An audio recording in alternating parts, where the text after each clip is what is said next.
Bonjour à tous, on se retrouve ce mardi sur l'hippodrome de Chantilly pour une nouvelle émission Quintet Flash et c'est un Quintet Plus qui va se disputer dans le prix de la chambre de Monsieur le Prince, un handicap pour chevaux, pour poulains et pouliches plutôt, âgés de 3 ans, la distance c'est 1600 mètres et on va évoluer sur la PSF, un lot plutôt intéressant avec des chevaux qu'on a déjà vu à l'œuvre à ce niveau de la compétition. Moi j'ai déjà fait mon choix, j'ai d'ailleurs mes petits chouchous, mais on voit tout ça avec mon analyse.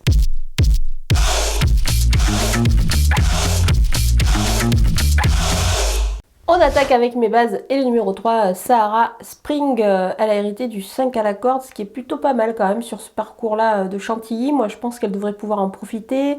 C'est extra ici pour elle, d'autant qu'elle aussi se présente au mieux de sa forme ici. Elle adore la PSF, donc elle devrait pouvoir s'en sortir évidemment sur cette surface. C'est souvent un atout quand même à prendre en considération plutôt dans ce genre de lot. Moi je pense qu'ici elle s'annonce vraiment redoutable, donc on va la suivre en grande confiance. Le numéro 8, Big Log, déjà la dernière fois je vous le conseillais dans un récent Quintet Plus, j'avais bien aimé sa fin de course précédemment. Il a encore une fois répondu à l'attente, moi j'ai bien aimé sa performance.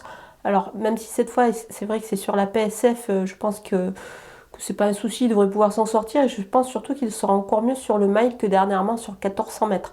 Donc la distance un petit peu plus longue devrait avantager cet excellent finisseur. Donc on va le garder très très haut.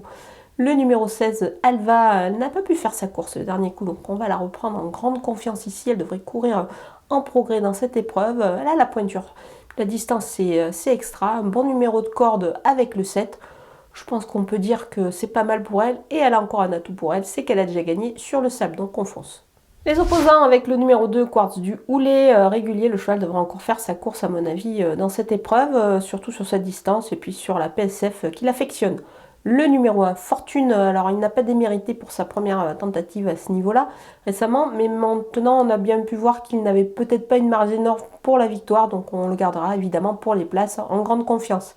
Le numéro 5, Rite pour, confirmé dans cette catégorie, il va découvrir le sable. Je pense que de pas rédhibitoire pour lui, il est capable de s'adapter. Si c'est le cas, de toute façon, il a sa place à l'arrivée. Le numéro 4, Allen, courir sur plus court ne devrait pas la déranger du tout, bien au contraire. Elle perd un petit peu de poids également, donc c'est pas mal dans cette épreuve. Elle devrait à mon avis bien se comporter.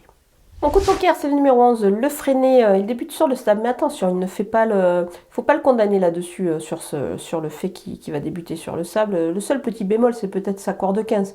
Mais à mon avis, si la course roule, il devrait pouvoir profiter d'une course avec du rythme et ensuite de finir fort.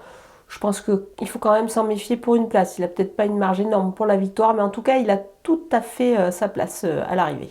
Les outsiders avec le numéro 10, El Maestro, plaisant sur le sable. Le cheval devrait, à mon avis, réaliser une perf plutôt intéressante. Certes, il débute dans les handicaps, mais attention, il peut avoir des ambitions, donc attention à lui pour une belle place.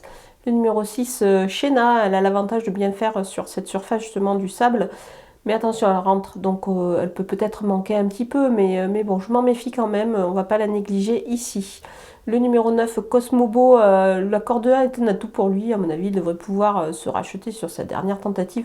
Donc attention à lui également pour une place. Le numéro 7, Madigan, quelques inconnus avant le coup, comme la découverte évidemment du sable, mais on doit aussi un petit peu convaincre à ce niveau-là, puisqu'il reste sur 2 échecs. Mais attention, son poids redevient plutôt intéressant, donc ça vaut la peine quand même de s'en méfier et de pourquoi pas le glisser dans une combinaison élargie. Le numéro 12, Aversa, elle court rapprochée dans un lot un petit peu plus relevé, mais bon, c'est dire la confiance de son entraîneur pour l'aligner ici au départ de cette épreuve.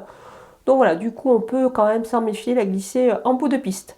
Le numéro 13, Okapinaz Light, il doit convaincre dans cette catégorie, certes, mais attention, la distance est plutôt pas mal, donc on va quand même le garder pour une belle place.